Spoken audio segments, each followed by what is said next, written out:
Hello, Candylab fans again. Oh, we got two of the smaller ones called the Candycars, which are wooden beechwood top bodies, and then the base is die-cast like a Hot Wheels. So we have this one. I don't even know what it's called because they don't actually tell you what the thing is called, other than it's a T103. I don't know. So it's kind of weird that they don't tell you what the thing is. But it's somewhere online, so I'll leave it in the description after I figure that out. These are meant for 3-year-old children and up, very much like Hot Wheels again. So the paper packaging, unfortunately, you might have scratched some of the paint. You got this little thing saying "pull me up," and, well, I don't even think that's necessary. So luckily this is plastic coated paper in here, so there's minimal scratching going on, and because the roof is white, it wasn't scratched too much by the cardboard up there. So that's a good thing. And I bought this one because it has a printed on front end, so I like it. It's still basic looking, but it still is better than just a blank piece of wood. It's just different from the other ones. I will say the printing is not the greatest though, or actually the file is not the greatest. I don't think this is a print problem. I think maybe it's intentional to have all these squiggly lines, because clearly the headlights are crisply, edged. So the grill looks like it was like hand drawn almost on purpose, perhaps. Alright, well anyways, it is just a flat front end and then really flat sides because it's a piece of beechwood, right? It's a piece of lumber. It's not CNC machine on on like a 5 or 7 axis mill, right? It's just an inexpensive toy for kids to play with or for silly adults to collect. They have this big tampo print going across the whole side, and it's kind of like a cream color. And you can see the cabin is all painted solid white, a few dents and a few chips from the handling and cutting process. But the actual seam is really tight. Sometimes the wood warps, it's a natural material, so this wood hasn't warped much, so I'm quite happy about that. This side, a dent in the wood, it's a natural material again. A little extra paint, got on there, and that's fine. You probably don't want to break it off because it'll just be exposed wood under there. And then the back end is no red whatsoever. I guess they decided to put it on the sides. And a little step bumper here. And then they had to add the paint for the actual bed. So yeah, that's why there's no red here. They had to put the paint elsewhere, and that makes sense, I think. Because if they didn't have that graphic, it would look really odd, I think, right? Okay, well, yeah, I'm not sure why, though, this is all dirty like this. Could be used, could be just the factory. They're not the greatest factory in the world. It's really hard to make wooden things look perfect. Alright, so here's that die-cast base. It's actually quite elaborate, with all this strengthening ribs and stuff like that. And this one has a magnet, so you can pull a trailer, which actually I happen to have. Hold on. Alright, so I reviewed the little Airstream camper a while back. So you just have to back up the thing. Oh no, the other one's the cars. Maybe it's because the height of the truck. You have to tilt it a little bit, but it'll eventually snap on there with the magnet, and there you can tow things around. I cannot back up a trailer for the life of me. I'm horrible at it. Alright, let's just leave that there. Next one, we have my first SUV. No, it's not. I'm mistaken again. I have like a Land Rover I'll show later. So, I think, oh, nice. The first one I've seen where it tells you what it is. So it's called the Everglades, and it's got this really funky Kermit the Frog green, but part number T809. And for some reason there's a mule. Oh, I think it's called Mule also. I think maybe the cutting is called Mule and the colorway is called Everglades. Yeah. I wonder if there's a date. I don't even care to look, but yeah, there is. So if you buy this with the packaging, you'll know this came out originally came out in 2020. I'm pretty sure you can still buy this off their website today though, so just like Hot Wheels, this is the original copyright date, and then they're just cranking them out as long as people buy them, and I think that's fine. Oh, some sort of price here. I think I got this from the Philippines or Singapore. I forget, sorry. So again, plastic coated paper in there, so pretty good.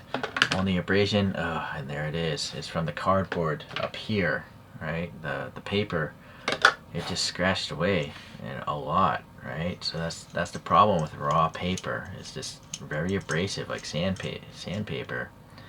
But luckily the white paint was thick enough that you only catch those defects at a certain light angle. Alright, well anyways, again, very slab-sided, and it looks actually like it's the same exact body, maybe? No, I'm mistaken again, as always. The wheel cutouts are in a different spot. Yeah, so this is very close up front. The proportioning is a bit off. But it still has a step bumper there. And it's this one has printing of a mule in black and taillights and stuff, which is neat. It's cool that it has a little extra wheel here with this brown hubcap thing, which matches the ones here.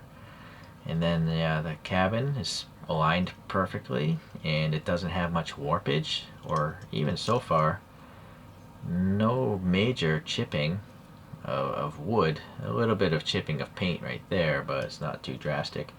And then you have this brown stripe going down the side, which is kind of neat because it kind of matches the hubcaps.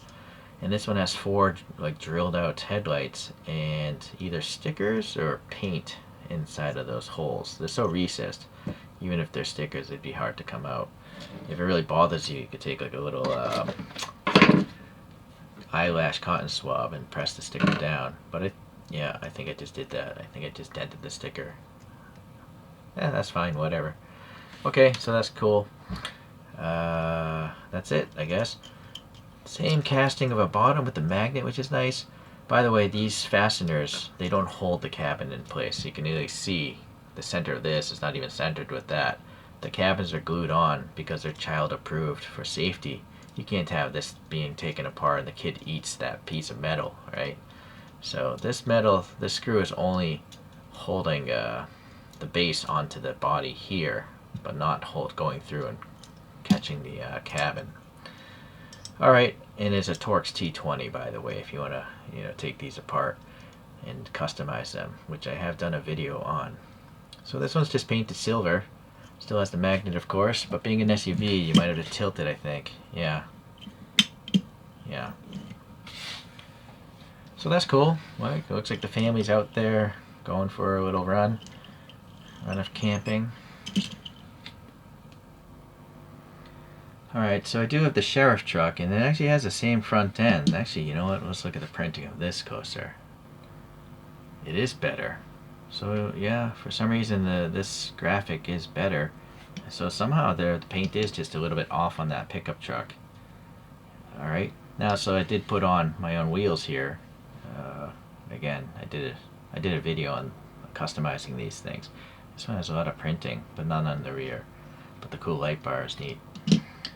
Is this the same body? No, again, the front end here is a lot longer than this one. And it's, yeah, there's 3 different lengths of hangover here. Interesting. Alright. What other trucks? Oh, the SUV I mentioned. This is, I forget what it's called. I think it's called Drifter. And the colorway, though, I can't remember. They don't really tell you on the product what it is. That's one cool thing about Hot Wheels. It tells you what the car you're holding is. This one, they don't bother painting or printing what it is. I'd even be okay with a sticker down here because it is, but for kids' safety, maybe you can't have stickers. Alright. Anyways, that clearly looks like a first-generation Defender. Sadly, my transport truck, this Jane's transport truck, look at this. The wood literally cracked. I think it's literally glued on. This piece of wood is glued onto this piece of wood. And, yeah, it's delaminating and cracking. Yeah, that's unfortunate. But it does have this magnet in here, so it catches the thing there. Well, this is so high. It is catching the magnet, but there's not much magnetic force on that because it's such a high-riding vehicle. The cars definitely stick down a lot better. But you can still fit, obviously, this SUV onto this tow truck. I guess you could still consider this a truck. Everyone calls them taco trucks and not taco vans, right? So I've added some of those photo etch wheels you can buy for Hot Wheels. And it works well enough. I changed the tires out, though. I don't even know what brand these are. But anyways, I like my toys custom of hard shell tacos. And the last one is quite unique. It's looking like a Citroen, and I have some Hot Wheels Real Riders on this one, and some sort of French macaron pastry truck. Yeah, I can't even fit it in frame. So we do have a bunch of trucks by these guys, and yeah, they're really blocky, really basic. It's quite different from some of the other reviews I've done of like really hyper realistic 1/64 scale models. These are not models, these are toys, but I like them. I think they're pretty cool that you could take a few pieces of wood and still make something that's reminiscent of a real vehicle. I mean, this looks like a Land Rover, clearly. This looks like an old classic Chevy pickup truck to me. This does look like a step-in van, right? So, and this clearly looks like a Citroen. So I find that interesting that these designers are able to distill the look of real vehicles into such basic shapes and make children and adults imagine what they are. Isn't that the purpose of toys, to spark imagination and fun? I don't know where I'm going with this conversation, so hold on a second. So I'm not going to customize these today. Maybe what I'll do is, after I build up another smaller collection of these, I'll do a different video of wheel swaps. I do want to keep at least one candy car that has the original molded wheels, but since these literally have identical wheels, one of these will probably become customized. I appreciate you guys watching today, and we'll see you the next time we talk about some wooden cars.